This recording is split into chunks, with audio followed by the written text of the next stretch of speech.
पुणे के high profile real estate कारोबारी केतन अग्रवाल हत्याकांड में एक और नया मोड़ आ गया है। मामला अब मर्डर मिस्ट्री से निकलकर कोर्ट और कानूनी नोटिस के दांव पेंच में फंस गया है। सिया गोयल, जो इस केस में एक अहम कड़ी है, उनके वकील को लेकर अब एक जबरदस्त विवाद खड़ा हो गया है। वकील आशुतोष श्रीवास्तव ने सिया के भाई साहिल को 10 करोड़ रुपए का मानहानि का नोटिस भेज दिया है। आखिर मामला क्या है, क्यों वकील साहब ने 10 करोड़ रुपए के हर्जाने की मांग की है, आइए समझते हैं। देखिए, ये पूरी कहानी शुरू हुई एक इंटरव्यू से। साहिल गोयल ने इंडिया टुडे को एक इंटरव्यू दिया था। इस इंटरव्यू में साहिल ने सीधे तौर पर ये कहा था कि उनके परिवार ने आशुतोष श्रीवास्तव नाम के इस वकील की सेवाएं नहीं ली हैं। इतना ही नहीं, साहिल ने अपनी शंका जताते हुए कहा कि हो सकता है वकील साहब ने सिया से धोखे से कुछ कानूनी कागजों पर साइन करवा लिए हों।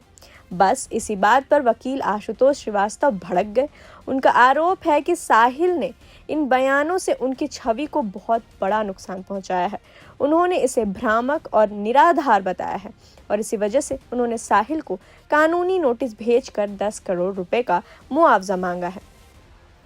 अब दूसरी तरफ वकील आशुतोष श्रीवास्तव का अपना पक्ष भी है। उनका दावा है कि उन्होंने खुद अपनी पहल पर सिया गोयल से मुलाकात की थी। वकील का कहना है कि उन्होंने बाकायदा सिया से कानूनी तौर पर केस लड़ने की सहमति भी ली थी। लेकिन असली ड्रामा तो तब हुआ जब ये मामला सोमवार 29 जून को कोर्ट पहुंचा। वडगांव मावल कोर्ट में आशुतोष श्रीवास्तव पहुंच गए और खुद को सिया का वकील बताते हुए वकालतनामा भी जमा करा दिया, जिस पर सिया के साइन होने का दावा किया गया। लेकिन जैसे ही सुनवाई शुरू हुई, मामला एकदम पलट गया। कोर्ट के अंदर खुद सिया गोयल ने साफ कह दिया कि उनके वकील आशुतोष श्रीवास्तव नहीं हैं। सिया के परिवार ने भी इस बात को दोहराया और कहा कि उन्होंने अपनी तरफ से केस लड़ने की पूरी जिम्मेदारी विपुल दूषण को सौंपी है। अब सवाल ये उठता है कि अगर परिवार और खुद सिया किसी और वकील के साथ हैं, तो आशुतोष श्रीवास्तव ने कोर्ट में वकालतनामा कैसे पेश किया? क्या सिया से वाकई धोखे से साइन कराए गए या वकील का दावा सही है? ये एक ऐसी उलझन है जिसे पुणे मर्डर केस की गंभीरता को और बढ़ा दिया है। एक तरफ केतन अग्रवाल हत्याकांड की जांच चल रही है, तो दूसरी तरफ सिया के वकील को लेकर ये जो नई जंग छिड़ी है, इसने सबको हैरान कर दिया है। देखना होगा कि आने वाली सुनवाई में कोर्ट इस पर क्या रुख अपनाता है। पुणे का ये हाई प्रोफाइल मामला अब एक ऐसी कानूनी उलझन में फंस गया है जहां सच्चाई और दावों के बीच एक बड़ी खाई नजर आ रही है।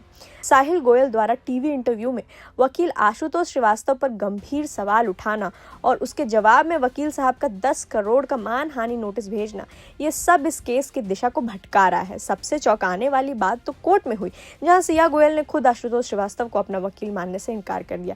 क्या सिया के नाम पर किसी और ने कागज पर दस्तखत किए, या क्या वकील के बीच आपसी वर्चस्व की ये लड़ाई है?